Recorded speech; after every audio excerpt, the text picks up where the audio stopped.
Saudações, viajantes! Sejam muito bem-vindos ao primeiro Core News de 2025.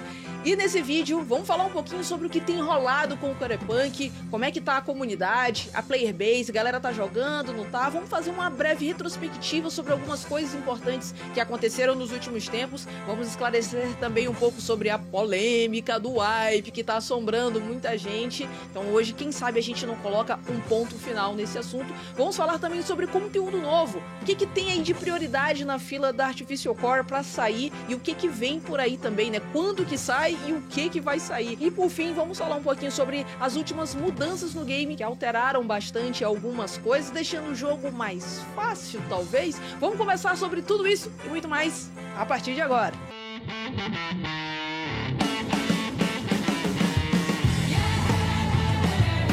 Já faz pouco mais de 2 meses do lançamento do acesso antecipado do Corepunk e muita água já rolou por debaixo dessa ponte, né, meus amigos? E para começar aí a nossa breve retrospectiva, tratando de alguns pontos importantes que aconteceram nos últimos tempos, não podemos deixar de falar do episódio em que os servidores ficaram offline por 10 dias seguidos no mês de dezembro. Em uma fatídica sexta-feira 13, olha como o destino é, né? Os servidores passaram por uma grande atualização, que envolvia também várias mudanças na infraestrutura do game. Acontece que depois que os servidores voltaram dessa atualização, os jogadores começaram a ter desconexões constantes, tornando o jogo injogável, e aí os desenvolvedores tiveram que colocar os servidores em manutenção. Essa manutenção foi durando horas, dias, uma semana, e no fim das contas, meus amigos, passou 10 dias sem a galera poder jogar. Durante todo esse período, o Artificial Core se manteve comunicando muito bem com a comunidade, sempre falando quais eram os problemas que eles estavam enfrentando e também o que eles estavam fazendo para tentar solucionar esses problemas. Algo que foi bem positivo, mostrando assim que toda a equipe de fato estava empenhada em resolver esse problema. E é claro, né, a galera que joga todo dia e que é super tryhard estava assim, ó, já se tremendo com a abstinência, querendo jogar Corepunk e nada da solução vir. E aí, sabe aqueles servidores de teste que foram prometidos lá atrás, ainda durante o Alpha 4? Era pra ter saído no final do Alpha e não saiu? Pois é, eles foram lançados no meio desse caos e apenas após uma semana de servidores desligados. A galera realmente passou uma semana sem jogar absolutamente nada de Corepunk. Como é que você chama? Robson. Como é que tá a tua vida, Robson? Destruída. E aí vieram os servidores de teste em que foram ali uma solução temporária da Artificial Core pra galera não ficar completamente sem jogar. Só que aí, pouquinho tempo depois, né, alguns dias depois que esses servidores foram colocados no ar, aí sim, os servidores live voltaram e a galera pôde jogar aí tranquilamente nos servidores oficiais. E, gente, eu não preciso dizer o quanto isso foi negativo pro jogo. Pô, metade de dezembro, um monte de gente de férias, com horários mais flexíveis. Fora isso, você tinha vários jogos concorrentes que tinham sido lançados naquele período. A gente teve o Path of Exile 2, teve as novidades aí, né, conteúdo novo no World of Warcraft, a gente tem outros jogos também despontando aí no mercado de gênero muito similar, e aí muitos desses jogos acabaram absorvendo esses players, porque até então não se sabia quando é que tudo ia se resolver, e mesmo assim, né, a galera tava querendo muito já esse conteúdo novo, que ainda não tinha saído, fazia pouco tempo do lançamento do acesso antecipado, né, não tinha nem um mês ainda, mas a galera já tava naquela ânsia de ter muito mais novidades, e somado com esses 10 dias off, muita gente esfriou e acabou parando de jogar. E aí eu quero saber de você, durante esse período, você ficou ali acompanhando na esperança do Corepunk voltar qualquer dia, e aí você continuar a sua run, ou simplesmente deu aquela esfriada, deu aquela esmurecida, como o pessoal diz na minha terra, e aí acabou indo jogar outra coisa, e pensou assim, pô, vou voltar só quando o Corepunk realmente, não apenas voltar, mas já trouxer novidades. Deixa aí pra mim nos comentários. E sim, pessoal, eu sei que o jogo ainda está em acesso antecipado. É passível de acontecer esses problemas críticos com o Corepunk ou com qualquer outro jogo que esteja nesse estágio de desenvolvimento. A grande diferença é como a empresa lida com esses problemas. Caso os servidores de teste tivessem sido lançados um pouco antes, dificilmente a galera que fica ali, ó, na tremedeira querendo jogar de qualquer jeito o Corepunk porque se diverte muito com o game, ficaria nessa situação de passar mais de uma semana sem poder jogar. Então, quero saber de vocês também a opinião a respeito disso. Será que os servidores de teste poderiam mitigar um pouco desses danos? Será que não? Comenta aí. E aí, passado esse episódio, a galera voltou a jogar normalmente e muitas mudanças foram sendo feitas no jogo, muito mais pra balanceamento mesmo, pra dar aquela chacoalhada aí na galera que tava jogando. Então, mudanças como aumento de consumo de mana em todos os heróis, retirada dos kits upgrade de jogo, redução de loot vindo dos monstros de elite e nos chefes de mundo. Todas essas mudanças deixaram o craft muito mais difícil e fez muita gente até pensar em desistir do game. Tudo isso aliado ao não lançamento de uma nova classe, que era o que tinha sido prometido, ou pelo menos surgiu como um rumor que poderia ter saído aí no final de dezembro, fez muita gente dar aquela esfriada no jogo. Tanto que no início de janeiro, depois que eu voltei do meu período de férias, eu percebi que a procura por conteúdo de Corepunk tinha caído drasticamente. Criadores não tinham muito mais novidade pra mostrar. A galera que joga e que consome esses conteúdos também não tinha mais muita coisa pra pesquisar, né? Muita gente que começou seus bonecos, já tinha upado aí, mesmo jogando devagarinho, já tava no seu level 20, já tinha chegado no late game. Isso começou a me deixar um pouco preocupado sobre os rumos por onde o jogo tava andando, né? E além de tudo isso, meus amigos, começou a circular um rumor ali, um burburinho que poderia ver o wipe. No lançamento do acesso antecipado, os devs falaram que não haveria um wipe durante o acesso antecipado de forma alguma, a menos que acontecesse algum erro muito crítico e que prejudicasse muito a experiência dos players. De repente, em um FAQ, né, perguntas e respostas que eles fazem toda semana no Discord, uma das respostas acabou chamando a atenção. Essa resposta foi o que começou, talvez, esses rumores de que poderia haver um wipe a qualquer momento. Se liga, atualmente não há planos para o wipe durante o acesso antecipado, mas não somos estritamente contra a ideia. Se o wipe se tornar necessário para manter o equilíbrio, a economia ou a jogabilidade,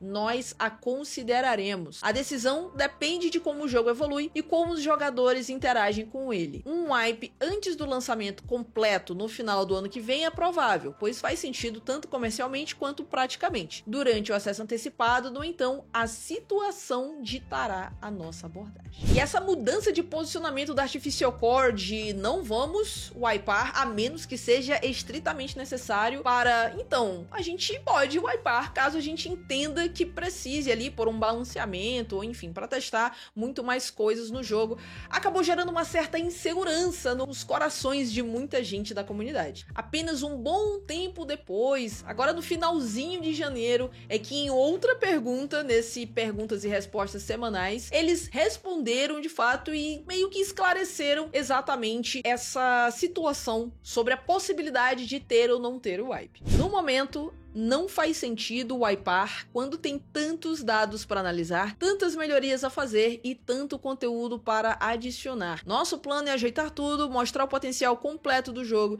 e então decidir se um wipe é necessário. Acho que ficou bem mais claro o que a Artificial Core pretende de fato com essa questão do wipe. E de certa forma, na comunidade, a galera parece que entendeu melhor e esse receio praticamente não existe mais. Mas eu quero saber de vocês, meus amigos. Vocês acham que toda essa confusão gerada por vai ter wipe, não vai ter wipe, a culpa, digamos assim, é muito mais de quem? Faltou um pouco mais de clareza no posicionamento da Artificial Core? Eles demoraram muito também para esclarecer sobre isso, vendo todo o burburinho que estava sendo gerado a respeito do wipe? Ou será que é a galera que simplesmente não interpretou legal e aí começou toda essa confusão, né? O medo de um já foi se espalhando para os demais. Então eu quero saber muito de vocês nos comentários. Dá uma pausa nesse vídeo e comenta aí, né? O que você acha que foi o estopim para realmente começar essa grande confusão aí do wipe? Tá legal esse vídeo, né? Mas sabe o que também é muito legal? Poder comprar o Corepunk utilizando o Pix, sem pagar a taxa de câmbio e nem imposto por transação internacional.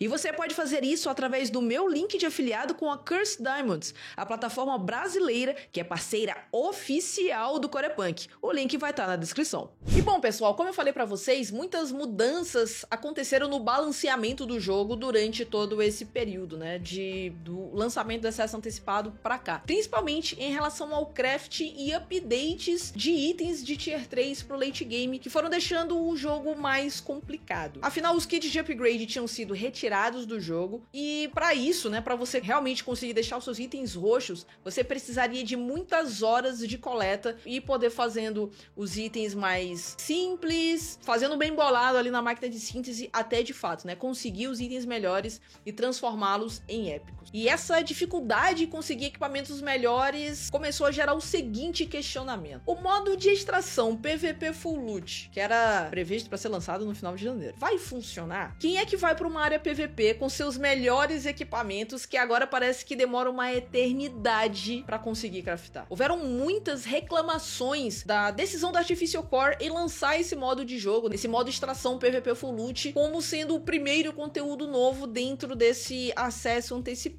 A galera ficou se perguntando, pô, beleza, vai ter um conteúdo PVP, mas e um conteúdo PVE pro late game? Não vai ter? Então muita gente ficou reclamando disso e eles resolveram dizer assim, olha, a gente vai lançar porque é o que tá mais próximo de estar pronto, é o que está em estado mais avançado de desenvolvimento, e é por isso que a gente vai lançar esse modo e a classe Defender. Também era pra vir junto com esse modo no final de janeiro e acabou não vindo. Só que mesmo assim a galera continuou reclamando bastante no Discord oficial da comunidade, e aí eles resolveram tomar uma decisão e vieram com uma notícia boa e uma notícia ruim. A boa é que, como tinha uma galera pedindo conteúdo PVE, como dungeons pro late game, alguma coisa nesse sentido, eles falaram que vão atender. Então vai existir um modo, esse extração, full loot, ilha instanciada e tudo mais, vai existir um modo PVE em que a galera vai poder enfrentar esses mobs mais fortes e esses chefes de mundo que vão ter por lá, e continua sendo full loot. Você só tem uma vida nessa ilha. Se você morrer, continua perdendo tudo. A única diferença é que você não vai ter a opção do PVP pra lá. Agora, a má notícia,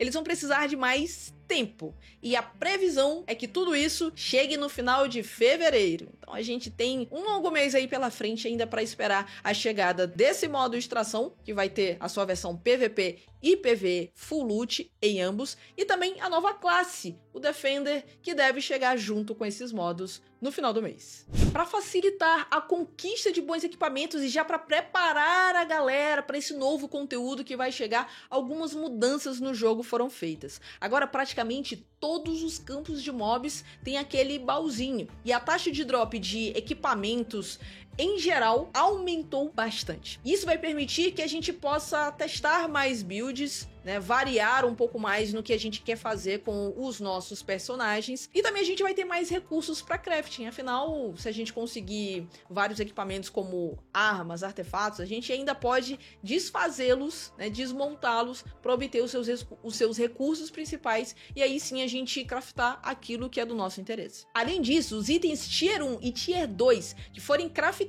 ou encontrados no mundo como loot, agora terão bind apenas para equipar, podendo ser trocado de uma forma mais fácil pelos jogadores também.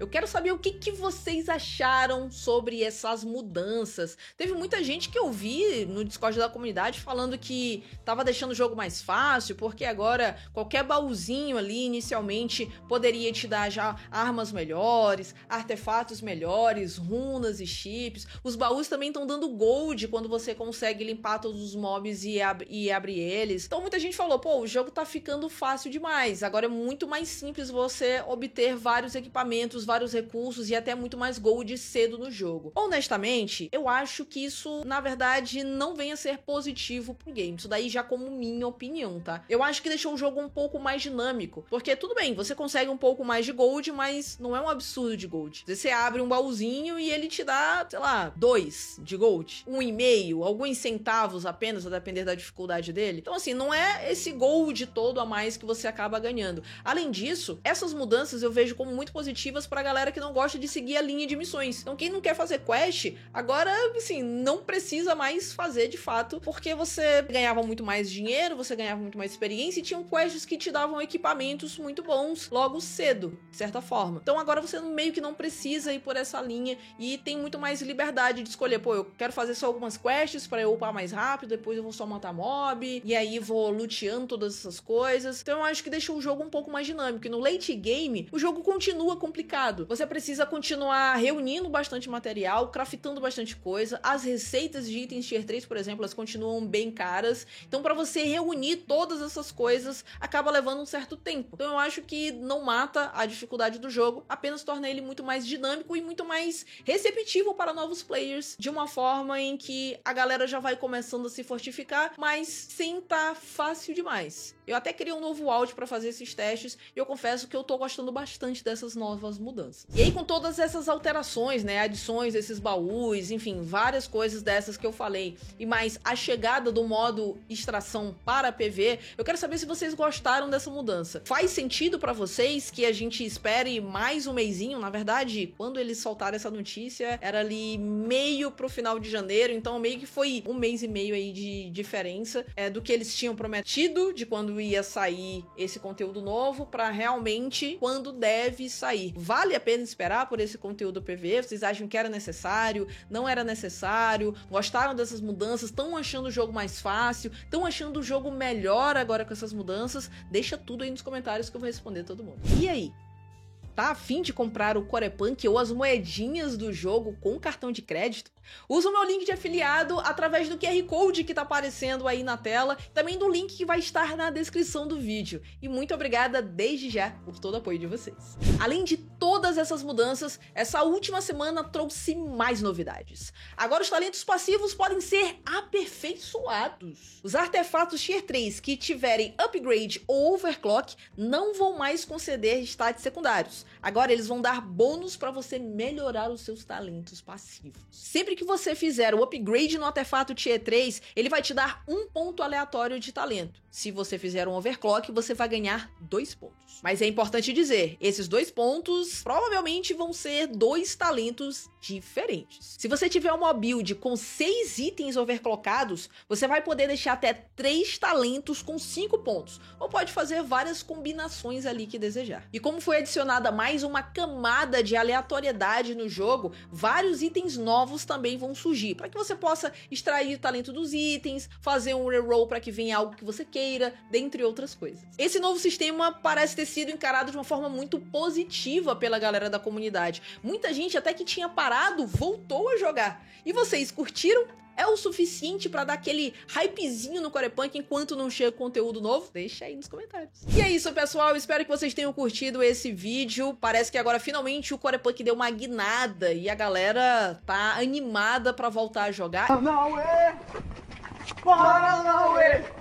Eu me incluo nessa, né? Voltei a jogar com muito mais frequência nas últimas semanas. Na verdade, nessa última semana, depois que vieram todas essas atualizações. E bom, se você ainda não é inscrito aqui no canal, pô, faz a boa. É rapidinho, uma paradinha, já se inscreve, ativa os sininhos pra você sempre saber quando vão sair novos conteúdos, tanto em vídeo quanto lives que tem aqui no canal.